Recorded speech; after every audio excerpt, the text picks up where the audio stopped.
only one over. So I ask. প্রথম ওভারে বোলিংয়ে এসে দ্বিতীয় বলে চান্দিমালের উইকেটটি নিতে পারেনি তাসকিন আহমেদ। ক্যাচ মিসে সেটি ছক্কা হয়ে যায়। এই ওভারে তাসকিনকে দুটো ছক্কা হাঁকান চান্দিমাল।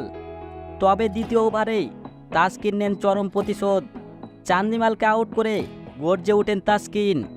দ্বিতীয় ওভারে দেন মাত্র 1 রান। এরপর 15তম ওভারের শেষ 30 বলে 47 রানের প্রয়োজন ছিল।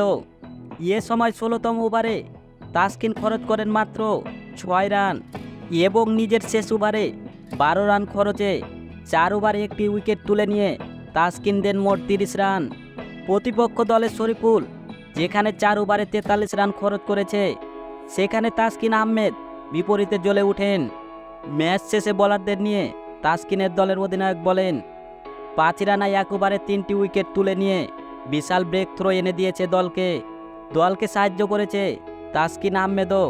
16তম ওভারে তার কিপ্টে বোলিংয়ে তারা চাপে পড়ে যায়। তার দিনের চেষ্টাটা খুব ভালো ছিল।